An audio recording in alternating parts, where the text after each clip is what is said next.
Hello दोस्तों, study अब pharma में आप सभी का स्वागत है। मैं एमडी रेजा। आज हम लोग पैथोफिजियोलॉजी ऑफ सेल इंजरी के बारे में चर्चा करते हैं। क्योंकि पिछले लेक्चर में हम लोग सेल इंजरी के बारे में चर्चा किए थे। आज पैथोजेनेसिस ऑफ सेल इंजरी के बारे में चर्चा करते हैं। पिछला वीडियो नहीं देखे हैं तो हमारे डिस्क्रिप्शन में उसका लिंक है, वहाँ से देख सकते हैं।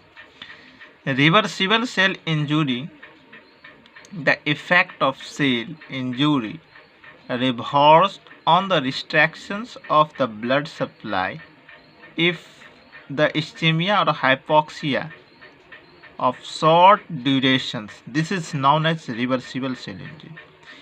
यानी कि यह रिवर्सिबल सेल इंजरी में जो हमारा सेल इंजरी होता है, रिवर्स रिस्ट्रिक्शंस करता है ऑफ द ब्लड सप्लाई में। अगर वह इस्चेमिया और हाइपोक्सिया ऑफ शॉर्ट ड्यूरेशंस, जो कम ड्यूरेशंस में होते हैं, उसे हम रिवर्सिबल सेल इंजरी कहते हैं। इसमें वेरियस चेंजेज आते हैं।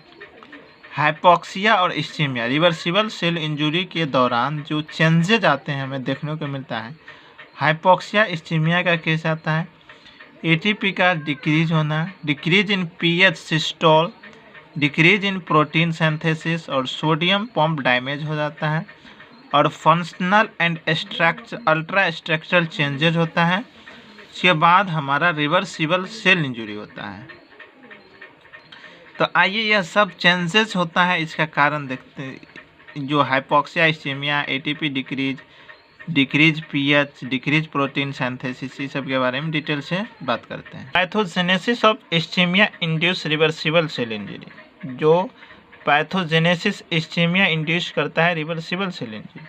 अब आता है कि डिक्रीज एटीपी प्रोडक्शन, एटीपी का प्रोडक्शन जो डिक्रीज होता है, तो ATP is required for many synthetic और degradation process in the cell include membrane transport, protein synthesis, lipogenesis and the deacylation reactions necessary for phospholipid turnover. यानी कि ATP का जो रिक्वायर्ड होता है for the many synthesis degradation process में cells का include membrane transport, यह membrane transport में इंक्लूड होते हैं प्रोटीन सिंथेसिस और lipogenesis, declination restrictions necessary phospholipid turnover, ATP requirement होते हैं। ATP produce aerobic respirations which require oxygen, mitochondria any by anaerobic pathway within ATP provide from the glucose and glucogen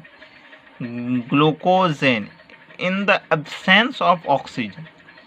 इसीलिए इसी case में so ischemia and hypoxia decrease the oxygen supply to the cells. यानी कि ischaemia hypoxia जो decrease करता है क्योंकि cell में ऑक्सीजन का सप्लाई कम हो जाता है, which decrease ATP production from the cells, और उसी कारण से एटीपी का प्रोडक्शन भी सेल्स में डिक्रीज हो जाता है, कम हो जाता है। और aerobic respirations and glucose availability both are compromised ischemia which result in more severe effect cell injury. इससे क्या होता है, एरोबिक रेस्पिरेशंस और ग्लूकोज की जो एबिलिटी है वह दोनों कंप्रोमाइज़ करते इस्चेमिया का केस होता है, उससे हमारे सेल में अधिक इफेक्ट करता है इंजरी में। But in hypoxia, anaerobic glycolytic energy production continuous and result losses serve injury। यानी कि हाइपोक्सिया एनारोबिक ग्लाइकोलाइटिक एनर्जी का प्रोडक्शन कंटिन्यू कम होते जाता है इंजरी के दौरान। अब आता है decrease pH, decrease pH due to decrease oxygen supply to the cells. यानी कि पीएच जो कम होता है क्योंकि ऑक्सीजन सप्लाई सेल्स में कम होता है, इसलिए mitochondrial anaerobic respiration tails flow by the switch anaerobic glycolytic pathway for the ATP requirement. This result in decreased level glucogens and accumulations of lactic acids which lowers the pH in crystals।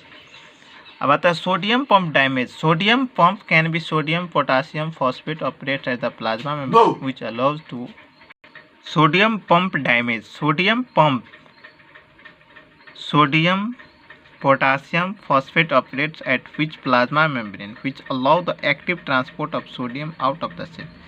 देखिए cell से जो sodium का output होता है वो active transport और potassium into the cell, और cell potassium cell के अंदर होता है। Decrease ATP level in the cells interferes with the membrane process, membrane process के कारण एटीपी का लेवल सेल में डिक्रीज होता है। This lead intracellular accumulation of sodium diffusion potassium out of the cells due to accumulation of sodium in the cells it read increase the intracellular waters and maintenance so conditions. Decrease protein synthesis, ribosomes detach from the endoplasmic reticulum ER and polysomes are degraded to monosomes due to hypoxia. This ultimately leads decreased protein synthesis. यानी कि endoplasmic reticulum ER polymerise का degraded होता है to the मोनोसोम्स, वह hypoxia के कारण ultimately जो leads decrease protein synthesis. Pathogenesis of reversible cell injury हमारा ख़त्म होता है। अब अगले वीडियो में हम फंक्शनल चेंजेज और इरिवर्सिबल सेल इंजरी और पैथोजेनेसिस के बारे में चर्चा करेंगे। जब तक देखते रहे स्टडी ऑफ फार्मा चैनल। आज के लिए इतना ही। Thank you.